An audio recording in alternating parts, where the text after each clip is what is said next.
Bonjour à toutes et à tous et bienvenue dans cette FAQ des 1000 abonnés. Alors tout d'abord, j'aimerais vraiment remercier toutes celles et ceux qui ont pris le temps de follow, pris le temps de commenter, pris le temps de soutenir cette chaîne parce que vraiment ça m'apporte un soutien de dingue, donc merci beaucoup. Et pour célébrer tout ça, je vous avais proposé de me soumettre vos questions sur Instagram, YouTube, Discord, etc. Et je vais y répondre maintenant, sous vos yeux ébahis. C'est parti. Alors une des questions qui est revenue plusieurs fois, c'est tout simplement comment ça va. Alors pour être honnête, physiquement ça va à peu près. Je suis assez chanceuse d'être en bonne santé, donc ça va. Après côté mental, c'est un peu plus compliqué parce que je suis dans une phase assez complexe de ma vie. Alors c'est pas vraiment du stress, c'est plus que je suis un peu perdue dans ma vie actuellement et du coup j'essaie de trouver les clés pour me guider sur le bon chemin et faire les bons choix. Mais c'est pas forcément toujours évident, donc j'y travaille. Globalement, on va dire que d'un point de vue général, ça va parce que j'ai clairement connu pire. Mais d'un autre côté, j'ai aussi connu vachement mieux, donc je peux pas dire waouh, ça va super. Yes, mais je suis très contente déjà que mes projets marchent et ça fait un bien fou à mon moral. Et sinon, bah le reste, voilà, je vous ai fait à peu près le résumé. Ensuite, la question qui explique un petit peu mon état actuel, c'est vas-tu quitter la Corée? La réponse est oui, je vais quitter la Corée le mois prochain, au moment où je vous parle, mais pas définitivement dans ma tête et d'un point de vue logistique. En gros, je retourne en France le mois prochain à long terme, mais je garde quand même une attache en Corée puisque j'ai prolongé mon visa jusqu'à 2027.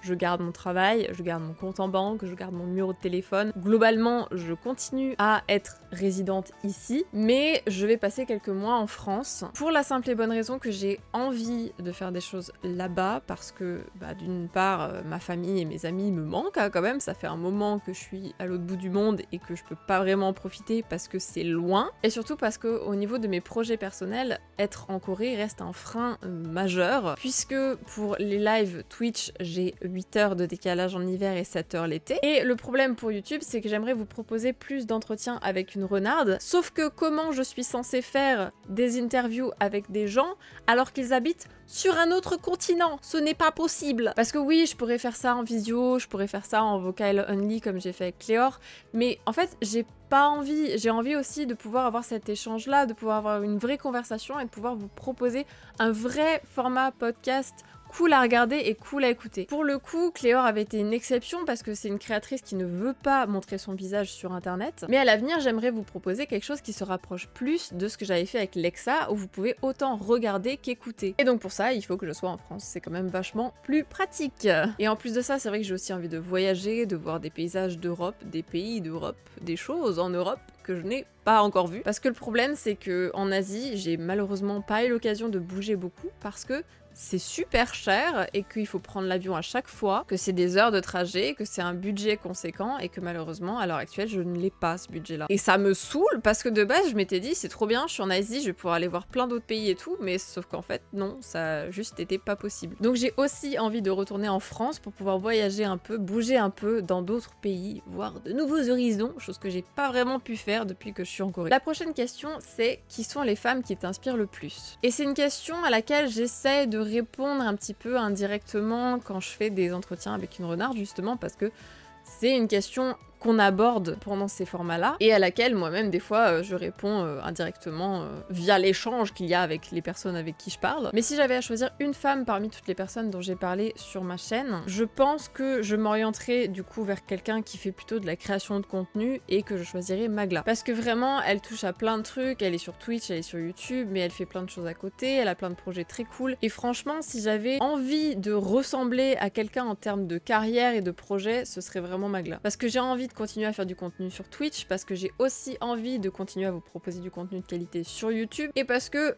accessoirement, clairement, si un jour je pouvais travailler avec des super grandes marques de mode, faire des photoshoots et des défilés et tout, mais alors là, je serais ravie. Là, tout irait bien dans ma vie, clairement. Donc le parcours de Magla, ce serait vraiment mon top goal ultime, et c'est pour ça que j'ai énormément d'admiration pour elle d'avoir réussi à atteindre ça. Alors pour la prochaine question, j'ai décidé de combiner deux questions en particulier lie ensemble parce qu'elles sont à peu près sur le même thème. Donc la première, c'est quels sont tes projets à venir, et la seconde, c'est où en es-tu dans tes projets photomodeling et dans ta vie perso. Alors pour celles et ceux qui ne le sauraient pas et qui ne seraient pas au courant, de base, j'avais prévu en Corée de faire un petit peu de modeling photo. C'est quelque chose que j'avais fait un peu dans le passé et que j'aime beaucoup faire parce que comme vous l'aurez compris, j'aime bien le monde de la mode, voilà. Le problème, c'est que depuis des années, en Corée, le visa modèle, c'est un visa facile à obtenir, entre guillemets, pour les étrangers. C'est-à-dire que globalement, tous les gens ayant fait des visas études ou des visas PVT qui voulaient rester en Corée sur du long terme, mais n'avaient pas les multiples qualifications qu'ils demandent pour un visa travail, s'orienter du coup vers ce visa modèle qui ne demandait pas énormément de qualifications, qui globalement était assez simple à obtenir, mais forcément ça a provoqué des dérives. Il y a beaucoup plus de gens sur le marché, donc forcément beaucoup moins d'offres disponibles, donc forcément baisse des tarifs et une difficulté globale d'en vivre à présent pour les gens qui font ça à temps plein. Personnellement, c'était pas quelque chose que je voulais faire à temps plein, c'était quelque chose que je voulais faire en parallèle de mon travail actuel, juste pour avoir une expérience et des projets un peu plus artistiques. Mais malheureusement, maintenant, c'est devenu très compliqué, voire impossible d'avoir des missions et surtout des missions intéressantes et bien payées. Donc je vous avoue que ça m'a fait un peu réfléchir et que en parallèle de ça, j'ai décidé de me lancer sur YouTube et sur Twitch. Et que n'ayant malheureusement pas plus de 24 heures par jour et de 7 jours par semaine, il a fallu faire des choix. Et vous l'aurez compris, j'ai préféré consacrer mon temps à mes projets personnels sur l'internet plutôt que d'aller me risquer dans une potentielle carrière broken, bancale, dans un milieu où potentiellement j'aurais pas forcément eu que des bonnes expériences. Donc sinon où j'en suis dans ma vie perso, bah là, actuellement où j'en suis. J'en ai un peu parlé dans la question comment ça va. Je vais donc plutôt parler des projets perso parce que donc on m'a demandé quels sont mes projets à venir. Donc j'ai très envie de continuer à être sur YouTube, de continuer à vous proposer des formats cool. J'ai envie de continuer à régulièrement vous poster du contenu avec des femmes trop cool, qui soient positifs, qui soient sympas. Et voilà, j'espère que ça vous plaira et que ça continuera à bien marcher. J'ai très envie aussi de continuer les lives sur Twitch parce que c'est quelque chose que j'aime énormément aussi. Donc n'hésitez pas à aller me follow là-bas si c'est pas déjà le cas. Et sinon, hormis tout ça qui sont plutôt des projets pro, au niveau des trucs plus perso, j'ai très envie de reprendre l'équitation une fois que je serai en France parce que ça me manque de fou. Et j'ai aussi très envie de prendre un chien, mais ça c'est quelque chose qui est encore un peu compliqué à mettre en place, donc c'est en réflexion, mais c'est quelque chose que j'ai très en tête depuis très longtemps. Prochaine question, c'est est-ce que ton travail t'épanouit? La réponse est non. Voilà, merci, bonne journée, au revoir. Alors plus sérieusement, j'ai un travail qui est considéré comme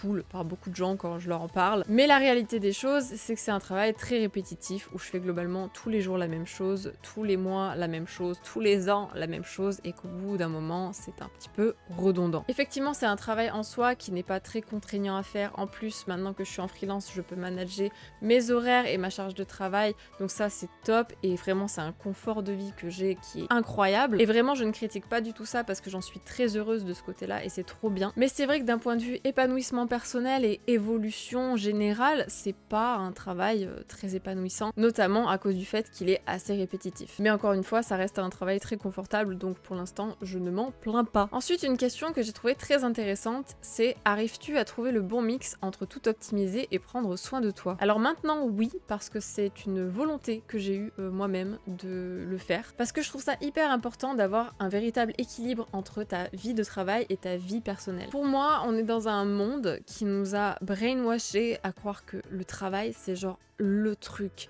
mais genre le plus important dans ta vie, mais une dinguerie, genre si t'as pas un travail de fou malade, oh, mon dieu, mais qui tu es dans cette société? Alors qu'en fait, non. Plot twist, non. Et je suis assez d'accord dans le fait que c'est normal de vouloir t'investir à fond, de vouloir donner de l'énergie et du temps quand tu as un travail passion, quelque chose qui te tient à cœur, un projet personnel, vraiment ton bébé. Par contre, quand tu travailles juste dans une entreprise, que tu as un boulot alimentaire ou quelque chose qui n'est pas sous ta responsabilité ou sous tes projets à toi, et que concrètement, n'importe qui d'autre pourrait faire ton travail et que si demain tu pars, ça ne t'apportera rien dans ta vie à toi à part quelques lignes sur ton CV, chill the fuck down. Il faut vraiment, selon moi, que dans notre société actuelle, on fasse un step back par rapport au travail et à l'investissement d'énergie qu'on met dedans. Parce que vraiment, on est arrivé à une génération qui est full burn-out, qui est sous-payée, qui est exploitée, et en plus, qui quand elle a l'audace de vouloir argumenter, de vouloir râler sur le fait de ces conditions un peu médiocres, on va lui dire « Oh là là, mais vraiment, c'est honteux, ils veulent plus travailler, les jeunes de nos jours, oh là là !» Alors non, c'est pas qu'on veut plus travailler, c'est qu'on veut plus travailler pendant des heures et des heures, mettre de l'énergie et du temps dans du travail pour ne pas avoir les frais derrière, les fruits de notre travail. Oui, parce que c'est bien gentil de vouloir que les gens bossent pour toi et bossent tout court, mais en fait, on ne travaille pas gratuitement, on n'est pas des bénévoles. Donc, si vous n'êtes pas payé à la hauteur de vos compétences et de votre investissement, c'est qu'il y a un problème et c'est pas du tout normal. Il faut arrêter de croire que c'est normal de passer 40 heures par jour à bosser 5 jours, voire 6 jours par semaine. Comme je l'ai dit, quand c'est un truc vraiment qui te tient à cœur et que derrière toutes tes années, derrière toutes tes heures d'investissement, de travail, de motivation, de machin, de tout ce que tu veux, tu as ton truc à toi, tu as ton projet qui a marché. Ok, à la limite, bon, c'est ta responsabilité, c'est ton truc à toi. Mais comme j'ai dit, quand c'est pas quelque chose qui t'appartient, quand c'est pas un travail qui est pour toi, déculpabilisez-vous vraiment de tomber malade, de prendre du temps pour vous, de prendre des congés. C'est normal. On n'est pas fait pour travailler 90% de notre vie. J'abuse en disant 90%, mais vous avez compris globalement le message que j'essaye de vous faire passer. Il y a d'autres choses plus importantes au quotidien et c'est quelque chose que moi j'ai remarqué quand globalement le Covid est arrivé et que je ne faisais que travailler quasiment tous les jours. Et je me suis dit mais cette vie-là elle est nulle à chier. Si j'ai que mon travail dans ma vie, je ne suis pas heureuse, je vais super mal. Donc c'est pour ça qu'une fois que j'ai eu l'opportunité de faire autre chose après ces années Covid, j'ai décidé de prendre plus de temps pour moi, pour ma santé mentale, pour ma santé physique, pour mon propre bonheur, pour mes sorties, pour mes activités personnelles, pour mes projets personnels. Et depuis, je suis vachement plus heureuse et épanouie. Donc franchement, si j'ai un conseil à vous donner, c'est prenez soin de vous. Ensuite, prochaine et dernière question, si tu pouvais changer une chose dans le monde, qu'est-ce que ce serait? Il y a beaucoup de réponses que je pourrais donner. Beaucoup de réponses que je pourrais donner. Mais en vrai, je pense que... je sais pas en fait. Il y a tellement pas d'ordre de priorité dans tout ce qu'on pourrait dire. Si je pouvais dire une chose, je pense que ce serait j'aimerais que les gens soient plus bienveillants les uns avec les autres. Parce que je pense que ça nous enlèverait tellement de problèmes. Si les gens arrêtaient juste d'être méchants gratuitement pour X ou Y raison à différents levels, on arrêterait d'avoir des guerres, d'avoir des gens qui meurent dans d'atroces souffrances pour rien, parce que globalement, les guerres ça sert à rien, on va arrêter de, ça ne sert à rien, arrêtez. On n'aurait plus de conflits à la con, on aurait plus de tolérance, on arrêterait de refuser des gens, de dénigrer des gens, de mettre des gens de côté parce qu'ils sont différents, parce qu'ils n'ont pas les mêmes croyances que nous, parce qu'ils n'ont pas le même genre que nous, parce qu'ils n'ont pas les mêmes orientations sexuelles que nous, parce qu'ils n'ont pas la même couleur de peau que nous, le même pays que nous, enfin... Il y a plein de raisons en fait qui font que les gens sont méchants avec autrui, qui sont vraiment claqués au sol, vraiment, personne ne devrait être détestable avec les gens pour ces raisons-là. Et en vrai, c'est pour ça que j'aimerais que ça cesse, cette méchanceté et cette étroitesse d'esprit, parce que vraiment, je pense qu'on arrêterait d'avoir des violences générales et un climat aussi hostile, aussi négatif, et qui globalement pourrit la santé mentale de tout le monde et cause des problèmes qui sont giga graves. Donc oui, j'aimerais juste que les gens arrêtent d'être méchants, en fait. Juste, t'as le droit d'être désagréable, t'as le droit d'être en colère, t'as le droit d'être triste, t'as le droit d'avoir des émotions négatives, mais t'as pas le droit d'être méchant avec autrui, t'as pas le droit d'aller faire du mal à autrui sans raison. Et même quand il y a une raison, il faut quand même un level assez puissant pour juste être méchant. Il y a quand même des steps avant d'arriver à la méchanceté et à la violence, qu'elle soit verbale ou physique. Donc voilà, si on pouvait arrêter d'avoir des gens qui tuent, qui agressent, qui insultent, qui harcèlent, qui voilà, font plein de trucs super grave et super méchant, ça serait top. Et je sais que c'est giga utopiste, mais je suis convaincue, deep down inside me, que les gens ne naissent pas mauvais et méchants, on le devient. Et que globalement, si notre société se portait mieux, que si on avait des meilleures valeurs, que si on avait une meilleure éducation, que si on avait une meilleure tolérance, beaucoup moins de gens partiraient en vrille et il y aurait beaucoup moins de problèmes. Voilà, donc aimez-vous les uns les autres, soyez gentils avec les gens, parce que franchement, un bonjour, un merci, un au revoir, ça n'a jamais tué personne et ça fait toujours plaisir. Pensez à faire des compliments aux gens, vous ça vous coûte rien et ça peut faire la journée d'une personne. Moi le nombre de fois où on m'a arrêté dans la rue pour me dire qu'on aimait bien ma couleur de cheveux, qu'on aimait bien mon style ou machin, ça fait trop plaisir. Je mets un stop directement à tous les hommes qui pourraient me regarder. Faire un compliment, c'est ok. En profiter pour obtenir quelque chose, c'est pas ok. Faire un compliment, c'est bonjour, j'aime beaucoup ta couleur de cheveux, au revoir, bonne journée. Voilà, stop, ça s'arrête là. Ça c'est ok, le reste c'est pas ok. Et rien que préciser ça, je trouve ça lunaire. Rien qu'avoir à préciser ça, je trouve ça lunaire. Donc voilà, soyez bienveillants les uns avec les autres et aussi pensez à dire à vos amis et à vos proches que vous les aimez, pensez à les soutenir, pensez à leur dire des gentils mots, pensez à prendre des nouvelles, parce que c'est hyper important de prendre soin des gens qui nous entourent. J'espère que cette petite FAQ vous aura plu. Encore un gros merci infiniment à tous les gens qui ont follow la chaîne et qui continuent de me soutenir. Encore merci d'ailleurs à toutes les personnes aussi qui me suivent et qui me soutiennent sur Twitch parce que ça fait trop plaisir aussi. Je tiens à préciser que du coup pour le mois de mars on va passer à une vidéo toutes les 2 semaines au lieu de toutes les semaines puisque je déménage à l'autre bout du monde donc ça va me prendre un peu de temps et d'énergie. Mais je reviendrai avec plein de belles surprises à partir d'avril donc stay tuned. Je vous dis à très bientôt comme d'habitude, prenez soin de vous et de vos proches. Gros cœur sur vous. Voilà, pour tout le love et le soutien. Et je vous dis à la semaine prochaine. Bye bye!